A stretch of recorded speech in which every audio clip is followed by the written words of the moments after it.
Hello everyone, welcome to our YouTube channel Shiksha Alliance. Today we are going to start our daily current affairs session in which we will cover important news from several newspaper, PIB and various government sources.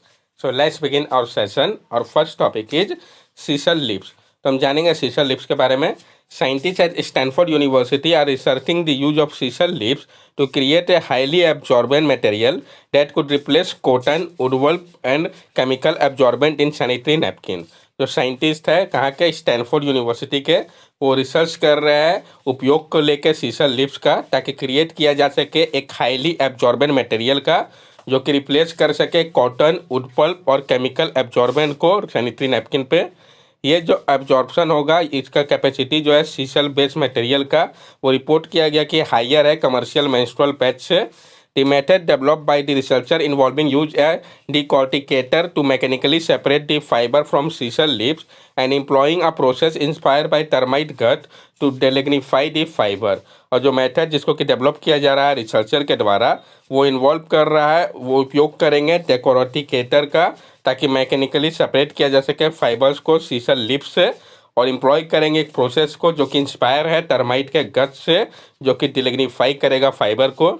Study claim करता है कि ये जो process है वो use होगा, कोई भी पॉल्यूशन, कोई भी टॉक्सिक केमिकल नहीं होगा इस पर, जो कि कंडक्ट किया गया है एक स्मॉल स्केल पे, जो कि एक इसको इन्वायरमेंटली सस्टेनेबल बना रहा है. यहाँ पे आप देख सकते हैं जो प्रोसेस उसको यहाँ पे दिखाया गया है कि कौन कौन सा स्टेप होगा और किस तरीके से ये तैयार होगा. Oldest evidence of photosynthesis. तो जो ओल्डेस्ट एविडेंस मिला है फोटोसिंथेसिस का, इसके बारे में हम जानेंगे. A study published in the journal Nature revealed that oldest evidence of photosynthetic structure found in a collection of 1.75 billion year old microfossil known as Navifusa magenesis. जो एक स्टडी जिसको कि पब्लिश किया गया था जर्नल नेचर पे, इसमें पाया गया है कि जो ओल्डेस्ट एविडेंस है फोटोसिंथेटिक स्ट्रक्चर का, ये पाया गया है कलेक्शन में जो 1.75 बिलियन ईयर ओल्ड माइक्रोफोसिल है, जिसको कि हम नेविफूसा मैग्नेसिस के नाम से जानते हैं. Micro structure identify as thylakoid membrane bound structure inside chloroplast provide direct evidence for oxygenic photosynthesis. जो माइक्रोन्यूट्रिएंट जिसको कि आइडेंटिफाई किया गया है थाइलेकॉइड के रूप पे, ये मेम्ब्रेन बाउंड स्ट्रक्चर है इनसाइड क्लोरोप्लास्ट का, ये प्रोवाइड कर रहा है डायरेक्ट एविडेंस को ऑक्सीडेनिक फोटोसिंथेसिस का. ये जो प्रोसेस है वो यूनिक है साइनोबैक्टीरिया का, और ये रिलेटेड है ऑर्गेनिल जो होता है आपके यूकैरियोट में. ये इन्वॉल्व करता है कन्वर्ट करना वाटर और कार्बन डाइऑक्साइड को ग्लूकोज और ऑक्सीजन में सनलाइट के प्रेजेंस में. Discovery suggests that photosynthetic may evolve from 1.75 billion year ago, shedding light on the evolution of oxygenic photosynthesis, a process that play a crucial role in the great oxidation event around 2.4 billion year ago. और ये जो discovery है ये suggest करता है photosynthesis जो है वो इवॉल्व हुआ है बिफोर 1.75 बिलियन ईयर अगो के पहले ही. ये प्रकाश डालता है जो इवोल्यूशन है ऑक्सीजेनिक फोटोसिंथेसिस के ऊपर, जो कि एक प्रोसेस है जो कि प्ले करता है एक इम्पॉर्टेंट रोल को ग्रेट ऑक्सीडेशन इवेंट में, जो कि आपका 2.4 बिलियन ईयर अगो हुआ था. यहाँ पे आप देख सकते हैं फोटोसिंथेसिस का जो प्रोसेस है, कार्बन डाइऑक्साइड, वाटर, लाइट का प्रेजेंस में ग्लूकोज और जो ऑक्सीजन तैयार होता है, ये आपका glucose, oxygen, chlorophyll, carbon dioxide, water सबका दिखा रहा है वो कैसे कैसे काम कर रहा है. नेक्स्ट टॉपिक है हमारा Indian food processing sector and export. तो जो भारत का फूड प्रोसेसिंग सेक्टर है और जो एक्सपोर्ट है, इससे रिलेटेड सारे फैक्ट को हम कंसिडर करेंगे और न्यूज़ पर क्यों आया इसको भी जानेंगे. इंडियन प्रोसेस फूड एक्सपोर्ट है witness a remarkable 150% growth over the past 9 year. Bharat का जो प्रोसेस फूड का एक्सपोर्ट है उसमें देखा गया है रिमार्केबल 150% का ग्रोथ का लास्ट पास्ट 9 ईयर्स में. Significant achievement of the Indian food processing sector. जो सिग्निफिकेंट अचीवमेंट है भारत के फूड प्रोसेसिंग सेक्टर में, उसको हम पहले समझते हैं. Investment in food process sector. India food processing sector emerge as the sunrise sector and attracted FDI investment of about ₹50,000 crore in the past 9 year. Investment जो है प्रोसेस फूड सेक्टर में अगर हम बात करें तो भारत का फूड प्रोसेसिंग सेक्टर एमर्ज कर रहा है एक सनराइज सेक्टर के रूप में, और ये अट्रैक्ट कर रहा है एफडीआई इन्वेस्टमेंट अप्रॉक्सीमेटली ₹50,000 करोड़ का पास्ट 9 ईयर के दौरान. एग्रीकल्चरल एक्सपोर्ट की अगर हम बात करें, इंडियन एग्रीकल्चर एक्सपोर्ट है reach an aggregate of about $53 billion during this year. और जो भारत का एग्रीकल्चर एक्सपोर्ट है वो पहुंच गया है एग्रीगेट अप्रॉक्सीमेटली $53 बिलियन का इस पीरियड पे. Geographical indication GI. India boasts 158 food and agri-geographical indication, emphasizing the unique and region-specific nature of its food product. और भारत बोस्ट करता है 158 फूड और एग्री जोग्राफिकल इंडिकेशन को, जो कि फोकस कर रहा है यूनिक और रीजन स्पेसिफिक नेचर के ऊपर फूड प्रोडक्ट का। One district one product initiative, जो आपका one district one product initiative है, इसके अंतर्गत 708 यूनिक फूड आइटम्स को आइडेंटिफाई किया गया है अलग अलग डिस्ट्रिक्ट से, जिसको प्रमोट किया जा रहा है लोकल स्पेशलिटी के साथ। Global demand for Indian food, there is a burgeoning demand for Indian food globally. बहुत ज़्यादा डिमांड देखा गया है इंडियन फूड का पूरा विश्व में। पोटेंशियल किसकी अगर हम बात करें तो भारत का जो फूड प्रोसेसिंग मार्केट है वो एस्टिमेट किया जा रहा है कि ये बढ़ के $535 बिलियन हो जाएगा 2025 तक। स्टेटस को इसके हम समझते हैं। India food processing sector as shining pillar of the Indian economy has becoming in recent year, holding a place among the largest food processing industry in the world. It is responsible for a significant portion, about 32% of India's overall food market. It employs 13 million people directly and about 35 million people indirectly. अब भारत का जो food processing sector है ये आपका एक shining pillar है Indian economy का।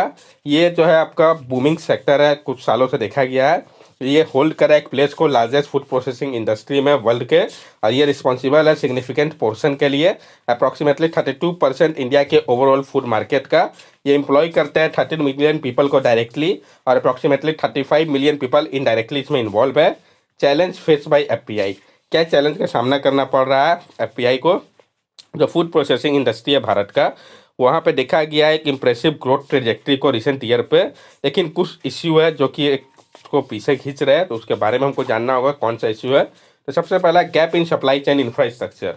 जो गैप है सप्लाई चेन इंफ्रास्ट्रक्चर में, that is lack of primary processing storage and distribution facility. जो कमी है प्राइमरी प्रोसेसिंग स्टोरेज और डिस्ट्रीब्यूशन फैसिलिटी की। एग्जाम्पल से हम समझते हैं, मोर देन 30% जो प्रोड्यूस होता है फार्म गेट का वो लॉस हो जाता है इनएडिकेट कोल्ड चेन इंफ्रास्ट्रक्चर के कारण। Fragmented supply chain, highly intermediation and lack of direct linkage between farmer and processing company, increased sourcing cost and quality issue, also hamper traceability and absorption of global safety standard। तो बहुत ज़्यादा intermediation और जो कमी है direct linkage की farmer और processing company के बीच में, ये इंक्रीज कर देता है सोर्सिंग कॉस्ट को और क्वालिटी के इश्यू को भी। ये हैम्पर कर रहा है ट्रेसेबिलिटी को और जो एब्जॉर्प्शन है ग्लोबल सेफ्टी स्टैंडर्ड का। इंफ्रास्ट्रक्चर बोटल नेक्स्ट, जो इनसफिशियंट कोल्ड स्टोरेज है, रेफ्रिजरेंट फैसिलिटी है और जो टेस्टिंग लेबोरेटरी है, ये सारे जो है क्लोथ प्रोडक्शन सेक्टर से इनसफिशियंट है, जिसके कारण परिणाम क्या होता है 30 से 40% फूड जो है वो लॉस हो जाता है, और जिसके कारण ट्रांसपोर्ट कॉस्ट जो है प्रोसेसर का ये बढ़ता है। कॉन्स्टेंट स्केल अप और एजिलिटी जो है ये देखा गया है। Backward regulatory system, complete registration licensing norm, high complex requirement and differential state policy limit new investment. Outdated systems are unable to ensure food safety in the wake of more chemical usage. Digitalization is lacking। जो आपका कमी है regulatory system की जो काफ़ी पुराना है, जो कॉम्प्लेक्स रजिस्ट्रेशन और लाइसेंसिंग नॉर्म है, हाईली कंपाइलेंस रिक्वायरमेंट और जो अलग अलग स्टेट का पॉलिसी है ये लिमिट कर देता है नए इन्वेस्टमेंट को। जो आउटडेटेड सिस्टम है ये अनेबल कर देता है इंश्योर कर पाने में फूड के सेफ्टी को मोर केमिकल यूजेस को लेके, और जो डिजिटाइजेशन है इसकी कमी है अभी। Low processing level, one of the total agriculture and horticulture produce in India, merely around 10% undergoes processing, 60 to 80% for developed nation. Skill gap limit product diversification and value addition. जो total agriculture और horticulture produce है भारत का, इसमें सिर्फ आपका 10% ही under goes processing का होता है, जबकि ये 60 से 80% है डेवलप नेशन के लिए। तो आप समझ सकते हैं कितना कम है भारत के लिए। स्किल गैप जो है वो लिमिट कर देता है प्रोडक्ट के डाइवर्सिफिकेशन को और वैल्यू एडिशन में भी। इनएडिकेट लिंक जो है प्रोडक्शन और प्रोसेसिंग को लेके, तो बहुत सारा अंडर पेनिट्रेशन जो है फॉर्मल पोस्ट हार्वेस्ट इंफ्रास्ट्रक्चर को लेके। इसके कारण फॉर्मर जो है वो ऑप्ट करते हैं क्विक एक्सपोर्ट सेल को, ना कि सप्लाई प्रोसेसिंग करते हैं कंपनी को कॉन्ट्रैक्ट के अंतर्गत। ये हैम्पर करता है विजिबिलिटी को और एबिलिटी को इन्वेस्ट करने के लिए प्रोसेसिंग इक्विपमेंट में। Seasonality of operation and low capacity utilization, जो सीजनलिटी है ऑपरेशन का, जो लो कैपेसिटी यूटिलाइजेशन है, जो सीजनल क्लच है F&B प्रोडक्शन में, जो के कारण प्राइस वॉलेटिलिटी होता है फार्मर्स का। प्रेसिंग डिस्पोजल जो है ये अवॉइड करता है लॉसेस को। इन कॉन्ट्रेस्ट प्रोसेसर जो है वो काम करता है लो गियर इन लर्न पीरियड में, हाई आइडल कैपेसिटी, जो रॉ मटेरियल सप्लाई टैपर्स होता है। Institutional gap in the supply chain dependence on APMC, जो इंस्टीट्यूशनल गैप है सप्लाई चेन में और जो डिपेंडेंसी है APMC के ऊपर। तो जो रिलायंस करता है फ्रेगमेंटेड एपीएमसी मंडी इंटरमीडिएटरीज के ऊपर, ये एग्रीगेट करता है, प्रोड्यूस के ऐड करता है 3 से 4 स्टेप्स को, वेस्टेज और कंपटीशन फ्री बर्तन को बिफोर लिंक करने के पहले बल्क प्रोसेसर को, ये होल्ड अप कर देता है मॉडर्नाइजेशन एफर्ट को। मीजर्स जो कि लिया जा रहा है गवर्नमेंट के द्वारा प्रमोट करने के लिए ग्रोथ को एफपीआई का, तो जैसे कि प्रधानमंत्री किसान संपदा योजना हो गया, इसका मकसद है मॉडर्नाइज करना और अपग्रेड करना फूड प्रोसेसिंग सेक्टर को भारत में, जिसमें कि सप्लाई चेन इंक्लूडेड है। इस स्कीम के अंतर्गत गवर्नमेंट प्रोवाइड कर रहा है फाइनेंशियल असिस्टेंस डेवलपमेंट के लिए फूड प्रोसेसिंग इंफ्रास्ट्रक्चर का, जिसमें कि cold storage facility, processing centre, logistic support भी आएगा। National cold storage chain grid, जिसको कि लॉन्च किया गया था ministry of food processing and industry के द्वारा। इसका मकसद है क्रिएट करना एक सिमलेस नेटवर्क को कोल्ड स्टोरेज फैसिलिटी का पूरे कंट्री के लिए। ये जो नेटवर्क है ये मदद करेगा रिड्यूस करने में पोस्ट हार्वेस्ट लॉसेस को और इम्प्रूव करेगा क्वालिटी को और सेल्फ लाइफ को फूड प्रोडक्ट का। Scheme for creation of backward and forward linkage, ताकि पेरिसेबल जो हॉर्टिकल्चर या नॉन हॉर्टिकल्चर प्रोड्यूस है जो कि प्लगिंग करेंगे जो गैप है सप्लाई चेन में अवेलेबिलिटी को लेकर रॉ मटेरियल का, और इसको लिंक किया जाएगा मार्केट के साथ। नेशनल एग्रीकल्चर मार्केट वैल्यू ई नेम जो है ये platform pan India electronic trading portal के लिए होगा एग्रीकल्चर कमोडिटी का। ये प्रोवाइड करेगा एक कॉमन प्लेटफॉर्म को बायर और सेलर के लिए, ताकि वो ट्रेड कर सके एग्रीकल्चर प्रोडक्ट का, जिसमें कि फ्रूट और वेजिटेबल्स आएगा। ये जो प्लेटफॉर्म है ये मदद करेगा रिड्यूस करने में सप्लाई चेन के इनएफिशिएंसी को और इम्प्रूव करेगा प्राइस के ट्रांसपेरेंसी को फार्मर और दूसरा स्टेक होल्डर के लिए। साथ साथ लॉजिस्टिक चैलेंज जो है सप्लाई चेन का, इसके ऊपर भी ध्यान रखा जा रहा है, लिवरेज करके एग्जिस्टिंग प्रधानमंत्री ग्राम सड़क योजना, भारतमाला और सागरमाला को, जो ट्रांसफॉर्मेटिव अप्रोच है जिसकी आवश्यकता है सस्टेनेबल डेवलपमेंट के लिए फूड प्रोसेसिंग इंडस्ट्री का। तो डेडिकेटेड फूड पार्क हो गया, integrated infrastructure, cold chain, warehouse, packaging unit, share service किया जाएगा कलेक्टिव यूज के लिए फूड प्रोसेसिंग कंपनी का एक साइट पे। एश्योर किया जा रहा है एमएसपी और कॉन्ट्रैक्ट फार्मिंग को, इंश्योर किया जाएगा मिनिमम सपोर्ट प्राइस को क्रॉप के लिए, फैसिलिटेट किया जाएगा कॉन्ट्रैक्ट फार्मिंग को, टाइप किया जाएगा फार्मर कलेक्टिव के साथ और प्रोसेसिंग कंपनी के साथ, म्यूचुअल डिमांड सप्लाई एश्योरेंस के साथ। मॉडर्नाइज सर्टिफिकेट सिस्टम जो है इंप्लीमेंट किया जाएगा one nation one standard policy को, रिवाइज किया जाएगा जो लिमिट है एडिटिव और पेस्टिसाइड रेसिड्यूज का, जो कि बेस्ड होगा अपडेटेड साइंटिफिक रिसर्च के ऊपर। स्किल डेवलपमेंट और इनोवेशन इम्पार्ट किया जाएगा प्रोसेसिंग स्किल को प्रधानमंत्री कौशल विकास योजना के माध्यम से, प्रोवाइड किया जाएगा टेक फाइनेंशियल असिस्टेंस को स्मॉल इंटरप्रेन्योर के लिए, पार्टनर किया जाएगा यूनिवर्सिटी के साथ रिसर्च एंड डेवलपमेंट के लिए इनोवेशन ताकि किया जा सके।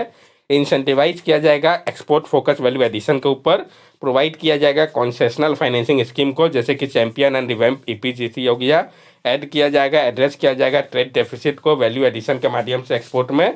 स्मार्ट फूड प्रोसेसिंग हर्ब जो है तो इस्टेब्लिश किया जाएगा हर्ब को आईओटी, एआई और ब्लॉकचेन के लिए, मॉनिटर किया जाएगा इंटायर फूड सप्लाई चेन को क्वालिटी, ट्रेसेबिलिटी और एफिशिएंसी के लिए।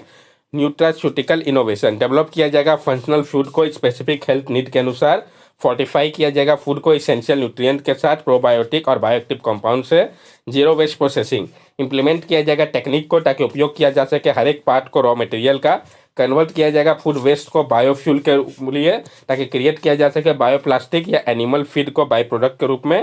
Community based processing centre establish किया जाएगा सेंटर को रूरल एरिया पे लोकल फार्मर्स के लिए, रिड्यूस किया जाएगा पोस्ट हार्वेस्ट लॉस को और क्रिएट किया जाएगा रूरल एम्प्लॉयमेंट अपॉर्चुनिटी को।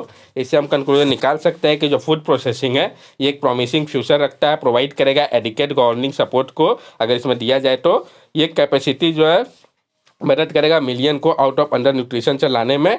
गवर्नमेंट जो है उनको काम करना होगा, कट आउट करना होगा डेवलप इंडस्ट्री को इस तरीके से ताकि ध्यान रखा जा सके स्मॉल स्केल इंडस्ट्री का भी, साथ साथ अट्रैक्ट करना होगा बड़े बड़े डोमेस्टिक और फॉरेन इन्वेस्टमेंट को इनके लिए।